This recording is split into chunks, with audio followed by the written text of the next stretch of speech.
అందం, ఆరోగ్యం, ఆత్మవిశ్వాసం అనూస్తో సాధ్యం. ట్రాన్స్ఫర్మేషన్ సర్వీసెస్ పైన flat 50% discount. Anoos since 1982. 2 Telugu రాష్ట్రాల్లోనూ సంచలనం రేపినటువంటి హత్య కేసు మీరుపేటది. మీరుపేటలో భార్యను చంపేసి భర్త గురుమూర్తి ఆమె శరీర భాగాలను ముక్కలు ముక్కలుగా కోసేసి వాటిని కుక్కర్లో ఉడికించి బోన్స్ ఏమో ఇష్టానికి పౌడర్ లాగా చితక్కొట్టేసి వాటన్నిటినీ తీసుకెళ్లి జిల్లెలగూడ చెరువులో కలిపేశాడు. ఇది ఈ ఏడాది స్టార్టింగ్లో జరిగింది, అంటే జాన్యువరి మంత్లో జరిగిందనమాట. అందరికీ గుర్తుండే ఉంటుంది. భార్యాభర్తలు ఇద్దరు తరచుగా గొడవ పడేవాళ్ళని, పిల్లలు ఇద్దరు ఉంటే వాళ్ళిద్దరిని స్కూల్ నుంచి రాగానే ఆమె తల్లి ఇంటికి తీసుకొని వెళ్ళి అక్కడ వదిలేసి వీళ్ళిద్దరూ ఇంటికి తిరిగి వచ్చేసి ఆ రోజు గొడవ పడి నైట్ ఆమెను చంపేశాడు. అతను ఇంతకుముందు మాజీ సైనికుడిగా పనిచేశాడు. తర్వాత ఇప్పుడు డిఆర్డిఎల్లో ఒక ఉద్యోగగా ఉన్నాడు, సెక్యూరిటీ గార్డ్గా చేస్తున్నాడు అనమాట. సో అతను అత్యంత కిరాతకంగా చంపినటువంటి పరిస్థితి భార్య మాధవిని. అప్పట్లో ఏంటంటే ఆమెకు ఇల్లీగల్ కాంటాక్ట్స్ ఉన్నాయి, ఎప్పుడు భార్య మీద అనుమానం ఉండేది, అందుకే తరచుగా గొడవలు పడేవాళ్ళని చుట్టుపక్కల ఉన్నటువంటి వాళ్ళు చెప్పింది. ప్రాథమికంగా పోలీసులకు వచ్చినటువంటి ఇన్ఫర్మేషన్ కూడా అదే. మనం కూడా వెళ్ళాము ఆమె ఇంటి దగ్గర, వాషింగ్ మిషన్ అవన్నీ అక్కడ అలాగే పడేసి ఉన్నాయి, చూశాం కూడాను. ఆ లోపల అత్యంత దారుణంగా చంపటమే కాకుండా ఒక్క ఎవిడెన్స్ కూడా మిగలకుండా చేశాడు. ఈవెన్ బ్లడ్ స్టెయిన్స్ కూడా క్లియర్ చేసేసాడు. ఏమీ లేవు అసలు. ముక్కలు ముక్కలుగా నరికేసి దాన్ని ఆ పార్ట్స్ అన్నిటిని తీసుకెళ్ళి కుక్కర్లో వేసి ఉడికించాడు.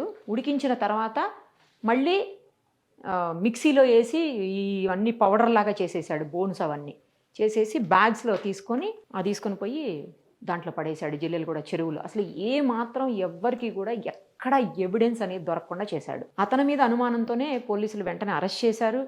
అరెస్ట్ చేస్తే ఎక్కడ ఎలాంటి ఎవిడెన్స్ లభించలేదు.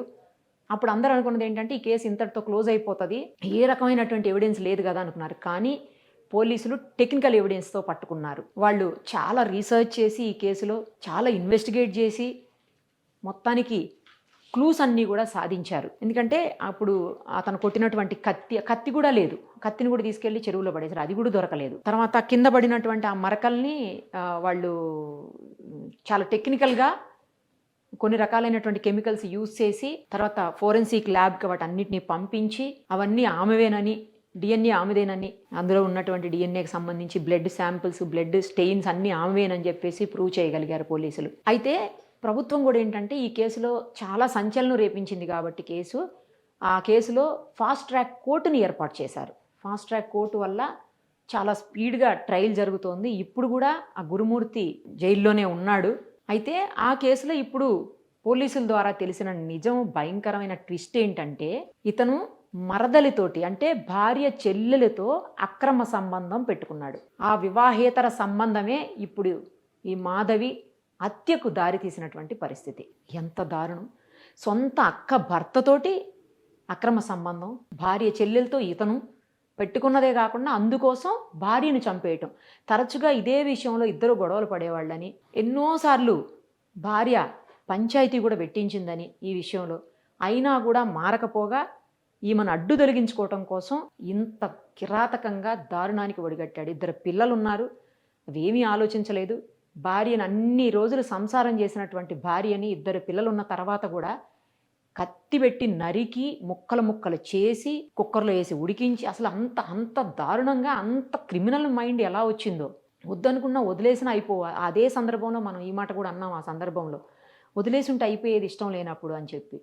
తాను చేసేదే తప్పు, ఇల్లీగల్ కాంటాక్టు భార్య చెల్లెలతో, మళ్ళీ ఈమెను చంపాడనమాట. ఇప్పుడు రీజన్ అదేనని చెప్పేసి పోలీసులు ఇన్వెస్టిగేషన్లో కోర్టుకి సబ్మిట్ చేసినటువంటి పరిస్థితి. ఇంకా కోర్టులో కేసు నడుస్తోంది. అతనికి కఠినమైన శిక్ష ఈ ఎవిడెన్స్లన్నీ పెట్టి ఖచ్చితంగా వేయించాలని చెప్పేసి పోలీసులు, పీపీ గారు అందరూ చూస్తూనే ఉంటారు. 100% తప్పు చేశాడు కాబట్టి అతనికైతే శిక్ష పడుతుంది కూడా, అది కూడా అతి త్వరలోనే. మరిన్ని అప్డేట్స్ కోసం నిరుపమ సుమన్ టీవీ ఇన్స్టా పేజ్ని ఫాలో చేయండి. సుమన్ టీవీలో మీ పర్సనల్ అండ్ బిజినెస్ ప్రమోషన్స్ కోసం కింది నెంబర్కి కాంటాక్ట్ చేయండి.